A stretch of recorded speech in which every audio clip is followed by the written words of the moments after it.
महाराष्ट्र की सियासत में इस वक्त काफी कुछ चल रहा है।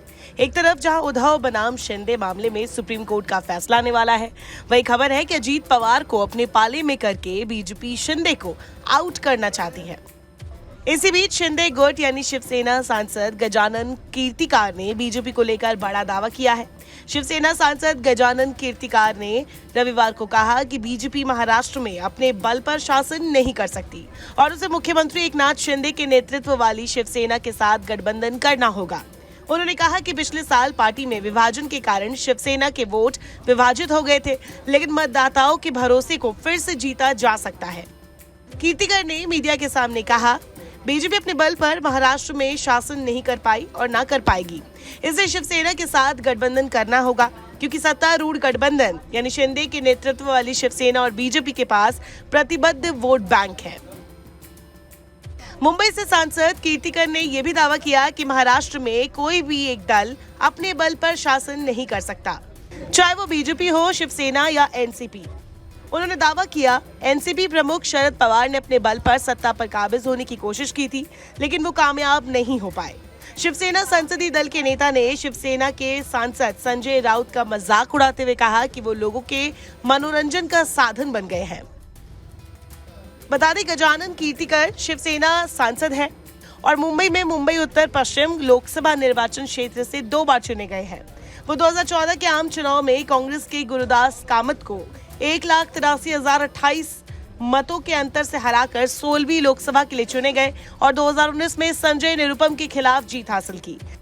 गजानन कीर्तिकर ने स्थानीय निवासियों को नौकरी दिलाने में मदद करने के लिए स्थानीय लोकाधिकार समिति की शुरुआत की।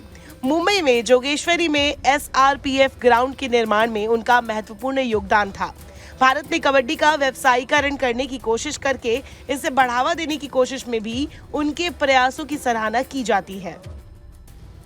अब बात करें कीर्तिकर के बयान के सियासी मायनों की, तो 288 सदस्यीय महाराष्ट्र विधानसभा में वाकई एक पार्टी का सरकार बनाना मुश्किल रहा है और 145 वाला जादुई आंकड़ा छूना करीब करीब नामुमकिन सा है। यहाँ महाविकास अघाड़ी गठबंधन और NDA गठबंधन आमने सामने रहता है।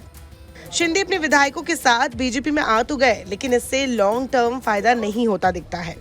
कई सर्वे में ये दावा किया जा चुका है कि यहाँ अगर अभी चुनाव हुए तो बीजेपी और शिंदे दोनों गेम से आउट हो जाएंगे।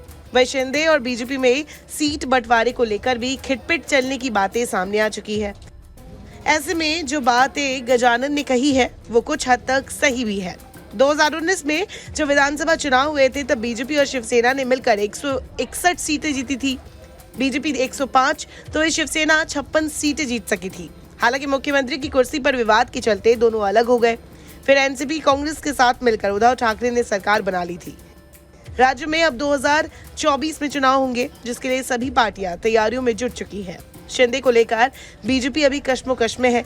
राज्य में एक नेगेटिव छवि पेश हुई है और यही बीजेपी की टेंशन बढ़ा देता है।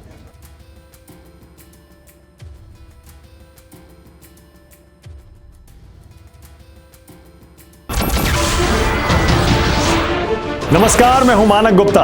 अगर आपको हमारा ये वीडियो पसंद आया हो तो इसे लाइक और शेयर जरूर करें और हाँ, हमें सब्सक्राइब और फॉलो करना ना भूलें ताकि आप देश और दुनिया की कोई खबर मिस ना करें। तो जुड़े रहिए हमारे साथ और देखते रहिए News 24।